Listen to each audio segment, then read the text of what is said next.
The second offense is to blaspheme the Vedic literature. No. The second offense is to consider the name of the demigods like Lord Brahma, Lord Shiva, Lord Vishnu, Lord Shiva to be equal to or independent of the name of Lord Vishnu. So there are many names, bona fide names of God. Any of them can be chanted, and one can get the effect, the desired result of transferring to the spiritual world. But if one chooses a name other than a name of God and expects to get the same result, then how is it possible? Just like if we want to go to Los Angeles, if we buy a ticket to Chicago, how can we expect to arrive in Los Angeles? So if we chant someone else's name, then we can't expect the same result. Therefore, we have to avoid that offense. Third offense is to disobey the order of the spiritual master.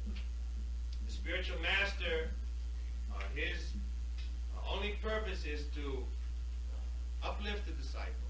He is the well-wishing friend. If the disciple sees him otherwise, sees him as a competitor or as some kind of interference, then it will create havoc for the disciple. The disciple has to respect the spiritual master as good as God.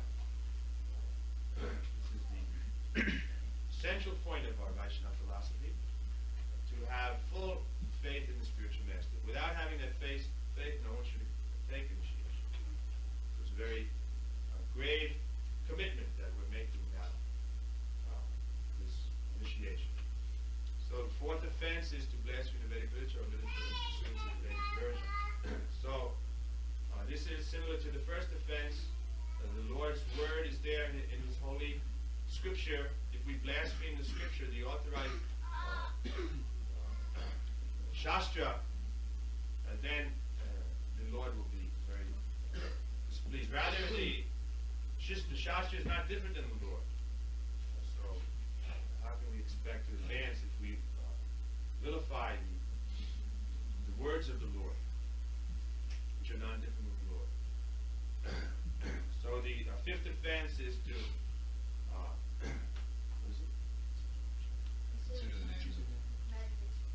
or exaggeration. So sometimes it's described that the chanting of the holy name is very exalted in so many ways. How it's exalted, how it can remove the sin of even the greatest sinner, if even uttered once. Just an example of Srimad Bhagavatam in the life history of Ajamil, how he was delivered from the Yamadutas, from the gates of hell, by chanting even inattentively or without proper knowledge of the potency of the Lord. Still, he was given relief by the Vishnu-dutas or the agents of the Lord. So one should never consider this as exaggeration or imagination. The sixth offense is to give some mundane interpretation of the Lord. So this is similar offense to imagine that it's something other than Krishna. If we think that Krishna's name is other than Krishna, if we give some interpretation, then that's also offense. It has to be avoided. The seventh offense is to commit sinful activities on the strength of chanting the holy name. So this is the most nonsensical proposition. If we think, if we accept that the chanting is very potent, and then we make a bargain that we'll go on with our sinful life and then eradicate it by chanting, with that kind of mentality, we'll never advance in spiritual life. So we can take the chanting to eradicate all sinful life, but then we have to give up the sinful life.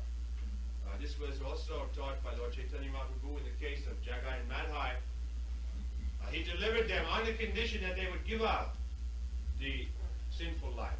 Similarly, we take initiation. We make a pledge in front of the fire and the deity and so many witnesses that we'll give up the sinful activities, illicit sex, intoxication, gambling, immediately.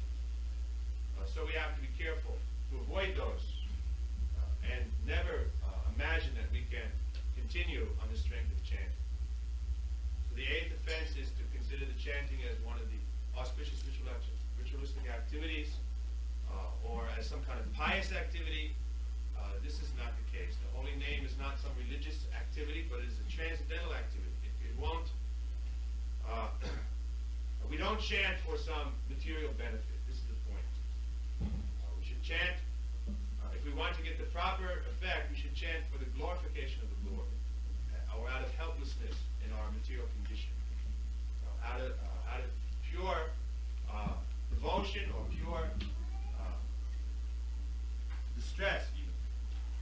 like Gajendra. Gajendra the elephant, he was captured by the crocodile. But when he chanted very purely in that mood of distress, then immediately the Lord. Or another example, the Lord came and delivered. Another example is Draupadi, who chanted the name of Krishna when she was in the most difficult situation, and Krishna was able to deliver her. But if we chant for some material benefit, then it won't have the effect. Rather, Krishna may take away all our material benefit if he really wants to bless us. So we should never chant for material benefit.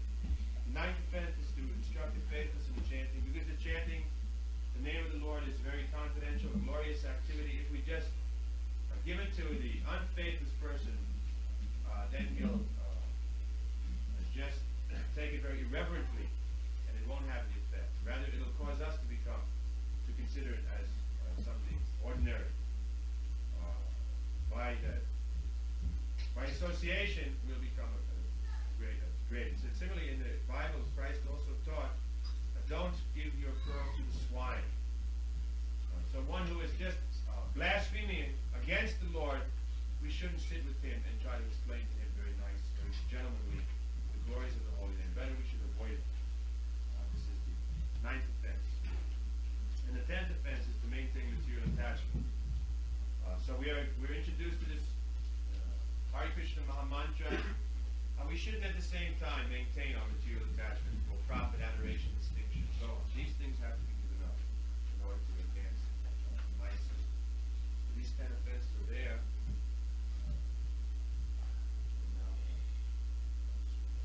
Want to say a few words, Trey, about initiation?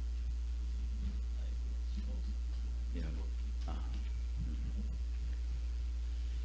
Om Jnanatimirandhasya Jnananjana-Savakaya Chakshurunmilitam Yena Tasmai Shri Gurave Namaha.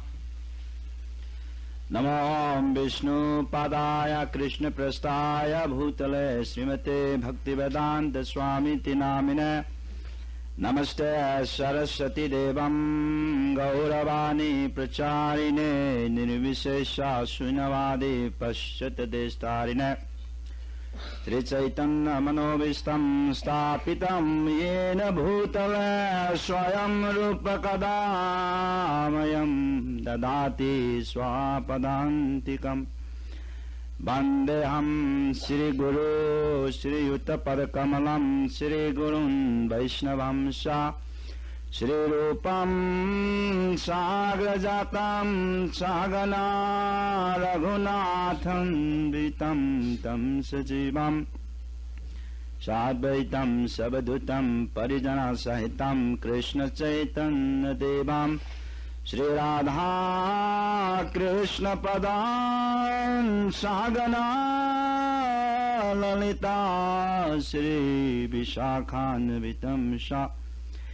He Krishna Karuna Sindhu Dinabandhu Jagatpate Gopesha Gopika Kanta Radha Kanta Namastate Tapta Kanchana Gaurangi Radhe Vrindavaneshwari Vrishabhanu Suti Devi Pranamami Hari Priya Panchakalpataru Vyasakripa Sindhu Bhaivcha Patitanam Pavanebhyo Vaishnavebhyo Namo Namaha Shri Krishna Chaitanya Prabhu Nityananda Jaya Daita Garadhara Shri Vasadi Gaura Bhakta Vrinda Hare Krishna Krishna Krishna Hare Hare Hare Rama Rama Rama Hare Hare Hare Krishna Krishna Krishna Hare Hare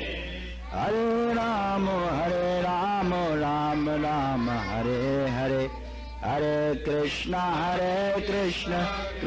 Krishna Hare Hare Hare Rama Rama Hare Hare. Glories to His Divine Grace, Srila Prabhupada, and to Trivikram Maharaj, to Traya Rishi Prabhu and to all the devotees here. So, according to the guidelines in the Vedic scriptures, we continue the process of taking, it's called to be twice born. To be twice born means, in English it is called initiation. So in the civilized human society, it is instructed that one must be twice born, in the sense that we are born in this universe, in this physical manifestation, from our parents. First time, that is called firstborn, from our parents. But then according to the Vedic scriptures, firstborn is not sufficient to be free from the entanglements of the lower modes of material nature. To be free from the influence of the three modes of material nature, one must be twice born. In other words, one must take another father, in this case spiritual father, that by taking initiation from him, then one is given the facility to be twice born. It's called a Dvija in Sanskrit. It is to be twice born. What is the purpose? The purpose is,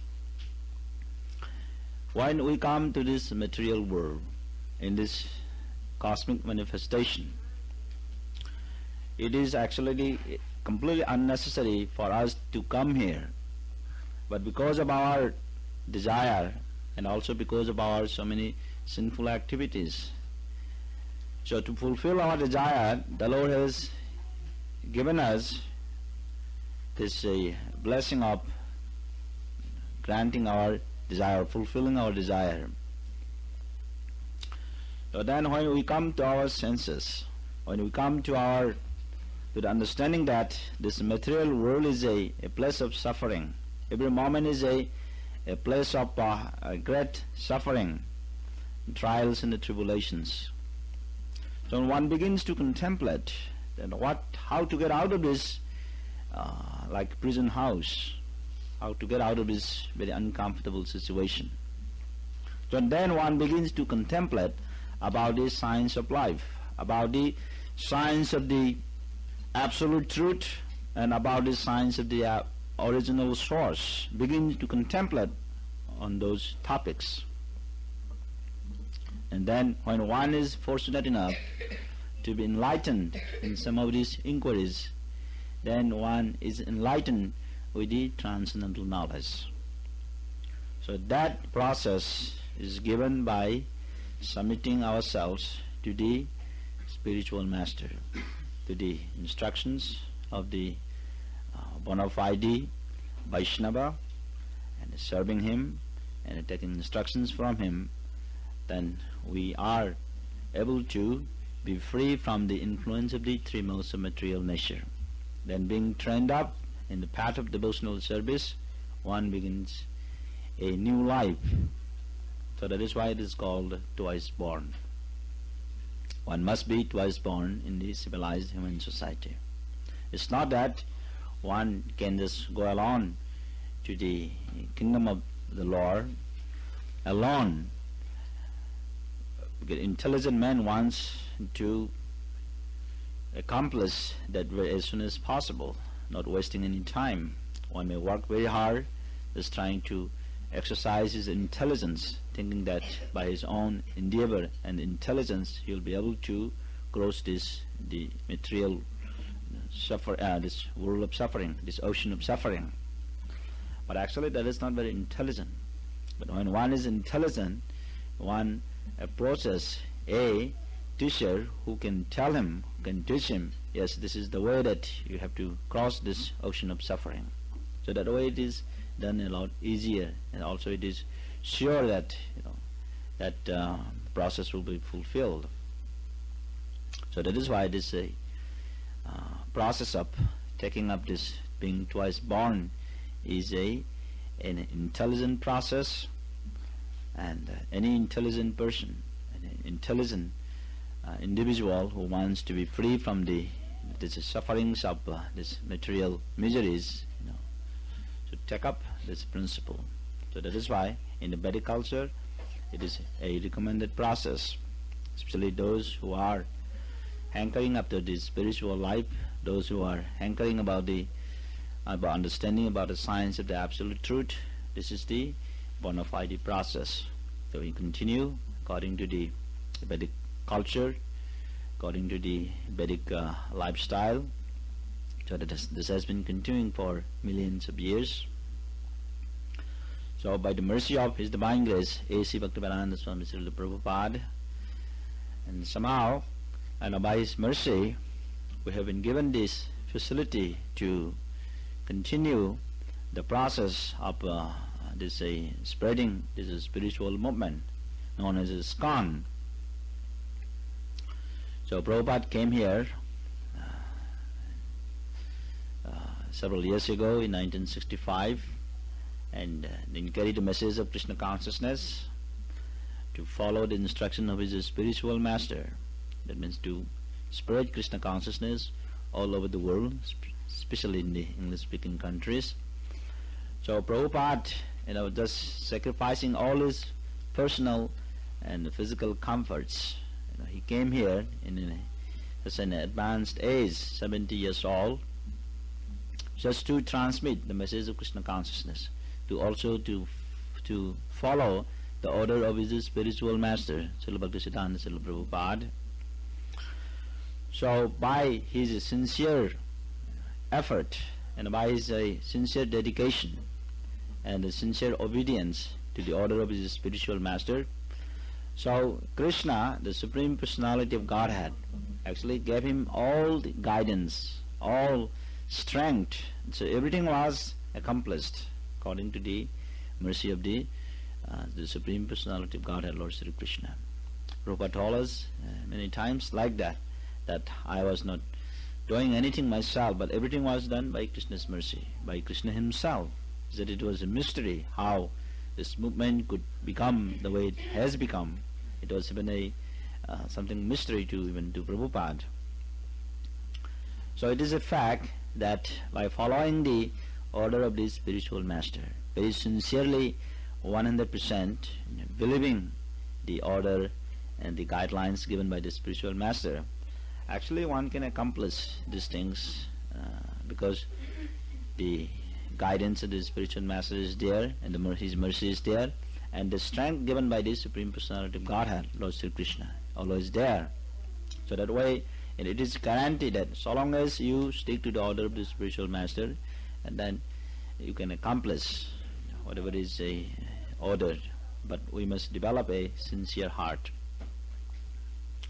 So this is the process that Prabhupada has given us, and in the absence of the master, like Srila Prabhupada, in his physical absence, naturally he has given to his elder sons to carry on the same principle. So that is why in ISKCON you see this the process is continuing, and it will go on. It will go on. We will also be gone someday, and then it has to be carried on by our children and by our new generations, disciples, and so that it will always continue, go on like that. Not that when the father is gone, then everything is finished. But the father teaches the sons, yes, you must do like this, you must carry on like this, you must distribute the message of the science of Krishna consciousness like this. So all the guidelines are given by the father. That is the nature of continuing this process of Krishna consciousness. It is actually called Parampara system. Parampara system means you transmit its message from generations to generations, from spiritual masters to the disciples, and from spiritual masters to disciples. So that way it is a continuous process, unbroken chain of disciplic succession. So that way it is a bona fide process. So you should not think that when Srila Prabhupada has left, that he did not leave these things in the dark. He already transmitted this message right from the very moment that you are given initiation, because that is called the Parampara system. It is already a bona fide spiritual process. So there is no question about that. So you should not wrongly think that in the physical absence of His Divine Grace Srila Prabhupada, the process is to be stopped and some bad idea has to be generated. It should not be like that. That is a complete misunderstanding. So Prabhupada has made these arrangements so that the mission of ISKCON continues forever in this universe, so that we can render some service to all the living entities for the benefit, for the welfare of everyone. So that process is called a bona fide in a parampara process. Now, of course, in our case, now when Prabhupada is pretty much with us all the time. It's not that when his physical existence is not there, it's not that he's not there, but he's always with us. He's always guiding us. He's always guiding us in so many different forms. You see, the real presence of Prabhupada's existence, you can see to his disciples, especially to all his disciples around us. So that actually reminds every step that Prabhupada is always pretty much with us. And then his instructions, in the form of books, in the form of so many different, aspects. Like we see so many nice temples coming up here and there, like Vrindavan, Mayapur, Bombay, New Vrindavan, in so many different places. Now, these are the living examples that Prabhupada, His Divine Grace Srila Prabhupada, is always with us. So like, every time I go to Los Angeles, I have this impression that whenever I go to Prabhupada's room, I pretty much feel that His Prabhupada is always pretty much with us, all the time. He's giving us direction, He's giving us instructions, He's enlightening us in all process of our duties, how to accomplish. Sometimes there may be difficult decisions to be made, but then you contemplate very carefully on Prabhupada's lotus feet, you actually get guidance, you can get inspiration, then you can get actually some sublime thought coming from Prabhupada's mercy. So these things I think we can experience. So Prabhupada is pretty much with us. So now when we give initiation, actually primarily in my own case, I always request to Srila Prabhupada that I am actually completely unqualified to give an initiation personally. I do not think that I am doing it personally. But I, just like, in Prabhupada's own existence, physical existence, like I normally took so many people to him, like especially in Sundays in Los Angeles, it was my regular activity that to take some friends to Prabhupada every Sunday practically, some scientists, some scholars, some philosophers, because Prabhupada used to be very happy with that. Because every time I went to Sunday to Los Angeles in the garden in the evening, I always had about 2-3 friends from the universities, called some are class friends, sometimes professors, sometimes as guests. And then Prabhupada used to speak to them and sometimes make arguments about the science of Krishna consciousness, then about the structure of knowledge. He used to discuss like that with all these so-called scholars. And the Prabhupada used to be very pleased with that. So similarly, when I am given this facility by Prabhupada's mercy that to continue this process of this initiation, then I normally take that, just like that, I take these nice devotees. That Prabhupada, there are some nice devotees, nice persons. So they want to help you in spreading this Krishna consciousness movement, ISKCON, in so many different ways. So they have come by your kind mercy. They have come just to assist you, to help you in your mission. So you kindly take them. These are wonderful Vaishnavas, these are wonderful devotees. So you kindly take them back to Godhead. You kindly guide them, you kindly give them instructions and understandings so that they can be enlightened in the science of Krishna consciousness. So that way I am just assisting Prabhupada.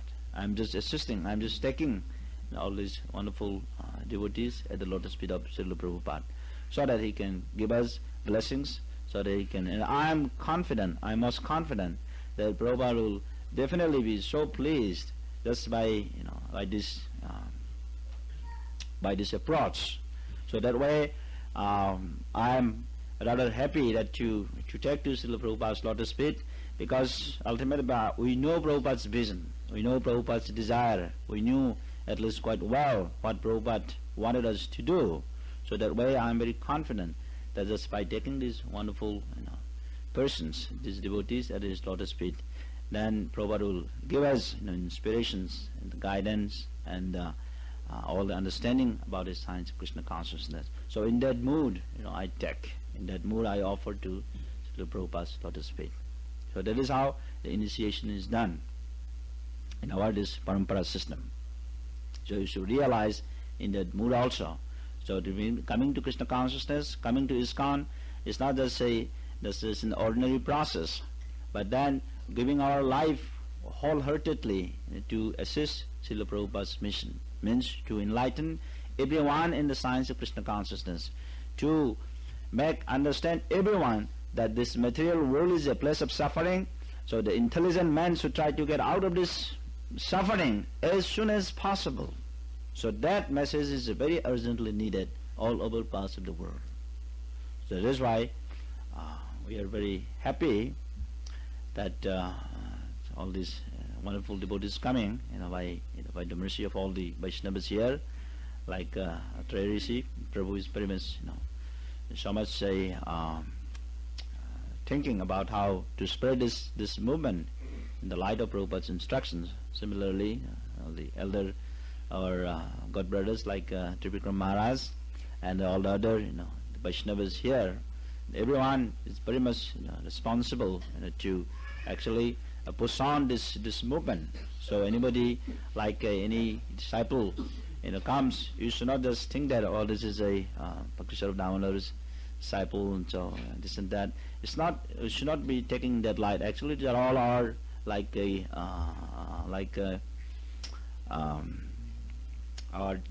our brothers, our assistants. We should all take that these are all our assistants. These assistants come to help Prabhupada in spreading his mission. So that way our efforts should be unified. That way there should be no room for like a compartmental thinking or let's say something like very personal.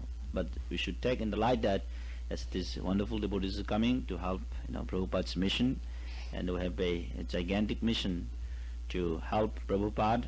So we have to work in that light, in that understanding. So with that mood, we take this initiation. So we should always pray to Srila Prabhupada for guidance and for enlightening us in the process of Krishna consciousness. And we should learn the qualities of a Vaishnava.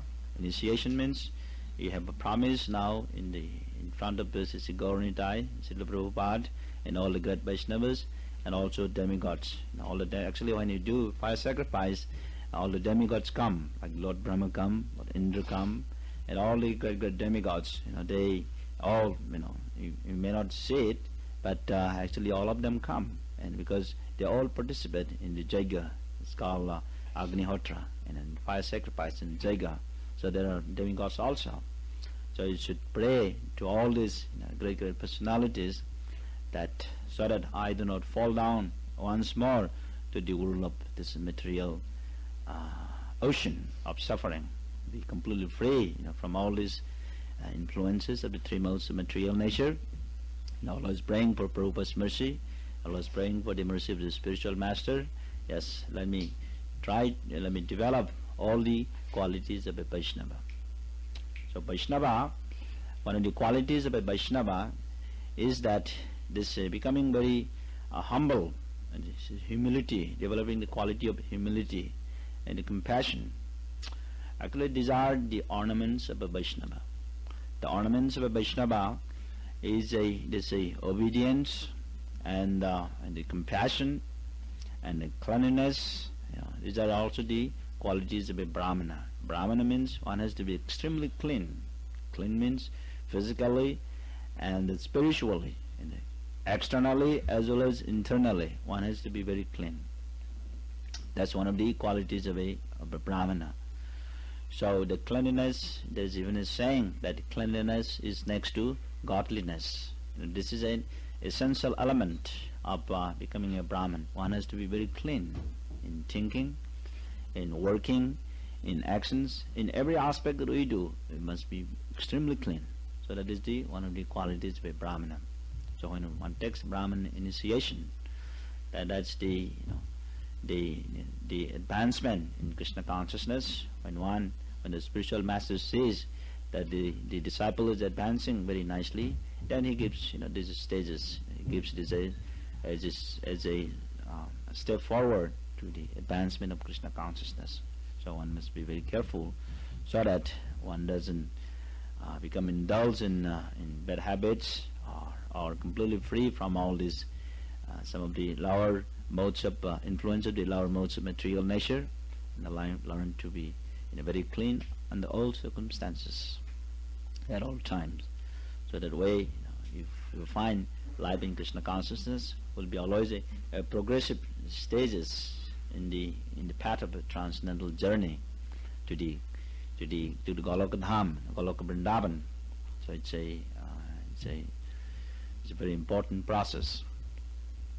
So we have to be always praying to Srila Prabhupada so that we do not fall down, so that we do not be taken away by Maya. So that we have to be very careful all the time, and we should try to work together among the devotees, and especially among the senior devotees, and we should always try to behave in such a way that, especially dealing with the elderly devotees, one must always be careful so that we do not make any offenses, like obedience and humility, and these are the qualities which are very essential to become advancing in Krishna consciousness.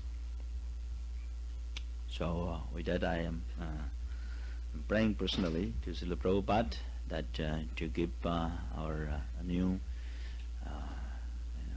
Vaishnavas, devotees, to give you strength and to give you guidance and to inspire you and to develop unlimited desire to spread this International Society of Krishna Consciousness Mission's ideals and the Prabhupada's vision.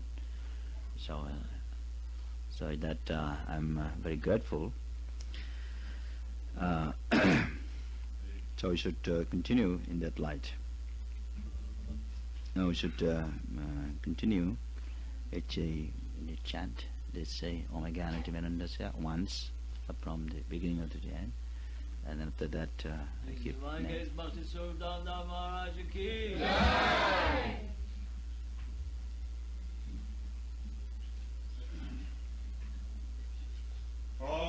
Om Jnana Timirandasya Jnananjana Salakaya Chakshu Unmilitam Yena Tasmai Shri Gurave Namaha.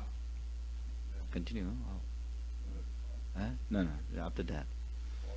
Shri Chaitanya Manavishta Stapitam Yena Bhutale Swayam Rupa Kada Mayam Dadati Swa Padantikam Vandeham Shri Guru Shri Yuta Padakamalam Shri Gurun Vaishnavamsa Shri Rupam Sagrajatam Sahagana Raghunatham Vitam Tam Sajivam Sadvaitam Savadutam Parijana Sahitam Krishna Chaitanya Devam Shri Radha Krishna Padan Sahagana Lalita Shri Vishakam Vitamsha Namo Om Vishnu Padaya Krishna Vishnaya Bhutale Srimate Bhakti Vedanta Swami Iti Namine Namaste Saraswati Devam Gauravani Pracharine Nirvisesha Srinavadi Pachyatya Desatarine Namo Vishnu Padaya Krishna Prastaya Bhutale Srimate Bhakti Siddhanta Saraswati Iti Namine Shri Varshavanavi Devi Daitaya Kripadaye Krishna Sambandha Jnana Dayine Prabhave Namaha Madhurya Ujjvala Premadhya Sri Rupanuga Bhaktida Sri Gaura Karuna Shakti Vigrahaya Namostate Namo Gaura Kishoraya Sukshat Vairagya Murtaye Vipralamba Sambodhe Dambujaya Te Namaha Namo Bhakti Vinodaya Nanda Namine Gaura Shakti Rupaya Rupanuga Rayate Gaura Vava Rumestvam Nirdeshta Astanaha Priya Vaishnavaha Sarvabhauma Sri Jagannataya Te Namaha Panchakalpa Darubhyasya Kripta Sindhu Bhaivacha Patitana Pavanebhyo Vaishnavebhyo Namo Namaha Namo Maha Bhadanaya Krishna Prema Pradayate Krishnaya Krishna Chaitanya Namine Gauravise Namaha Panchatattva Ram Krishna Bhaktarupa Sarupakam Bhaktavartaya Bhaktapya Namine Bhakta Saktika He Krishna Karuna Sindhu Dinabandhu Jagatpate Gopisha Gopika Kanta Radha Kanta Namostate Jayatam Utopanga Mamamanda Matirgati Matsarvasya Padambuja Adamahan Mohana Divyat Vindarana Kalpa Gauramata Srimad Atnaga Samhasana Sto Yishradha Ilagovinda Devo Prestalavi Idamano Smarami Srimad Rasarasambi Amsivarta Astita Parsha Enu Sanaya Gopi Gopinath Priye Stuna Tatkancha Gaurangi Radhe Vrinda Vaneshwari Vishwabhanu Chite Devi Pranamami Hari Priye Jai Shri Krishna Chaitanya Jai Shri Krishna Chaitanya Prabhu Nityananda Jai Daita Gadadhar Srivasari Gaur Bhakta Vrinda Hare Krishna Hare Krishna Krishna Krishna Hare Hare Hare Rama Hare Rama Rama Rama Hare Hare Hare Krishna Hare Krishna Krishna Krishna Hare Hare Hare Rama Hare Rama Rama Rama Hare Hare Hare Krishna Hare Krishna Krishna Krishna Hare Hare Hare Rama Hare Rama Rama Rama Hare Hare Hare Krishna Hare Krishna Krishna Krishna Hare Hare Hare Rama Hare Rama Rama Rama Hare Hare Hare Krishna Hare Krishna Krishna Krishna Hare Hare Hare Rama Hare Rama Rama Rama Hare Hare. Now you make arrangement for the fire and I will get the name. So Rupa Goswami, she was a great scholar, and Chaitanya Mahaprabhu instructed him in the process of writing many books to present Krishna consciousness for the welfare of everyone. So actually the 6 Goswamis, especially Rupa Goswami, they rendered us a wonderful service for the well-being of many generations. So we are all following in the footsteps of these 6 Goswamis in Vrindavan, because actually they have established the science of devotional service.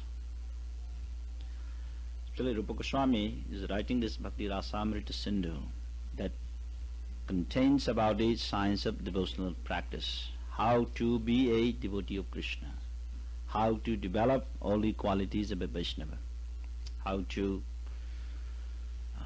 be ourselves engaged in the path of Krishna consciousness. Actually all the Vaishnavas, all of them have great qualities. Vaishnavas are poets, they are writers, they are singers, they are artists. Actually in all fields of human activities, Vaishnavas regarded to be expert in many different fields. That's one of the qualities of a Vaishnava. He's expert practically in so many different ways. And especially these 6 Goswamis, Rupa Goswami among them, very prominent. So he wrote many books.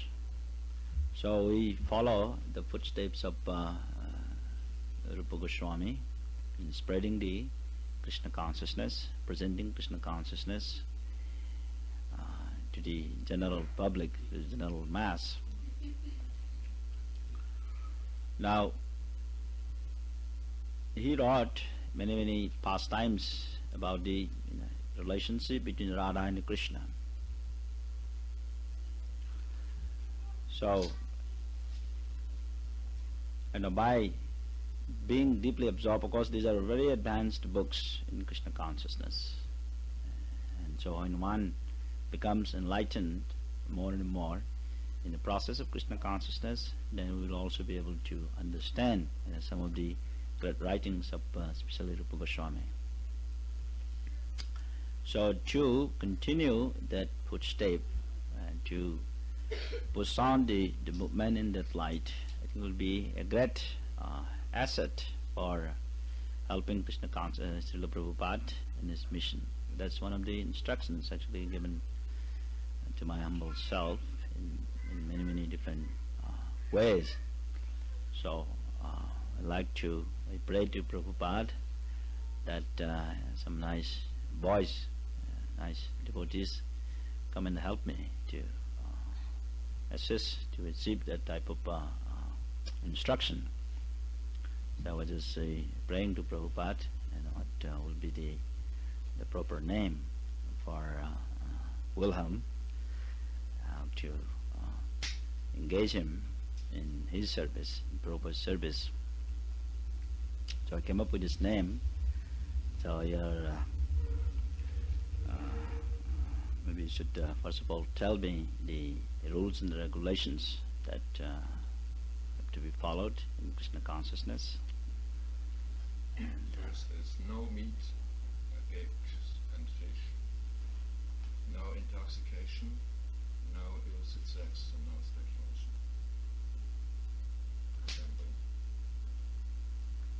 And how many rounds you have to chant according to Prabhupada's instruction? Minimum of 16 rounds. So Ujjala Nilamani. Ujjala Nilamani will be actually Ujjala Nilamani Das will be your name. Ujjala Nilamani actually is another name of Krishna. At the same time, also Rupa Goswami is probably the highest piece of work. Ujjala Nilamani is advanced pastimes of Radha and Krishna, and also it is Ujjala actually means shining, and Nilamani means this stone. Money is a precious stone. It's the bluish, and that's also another name of Krishna.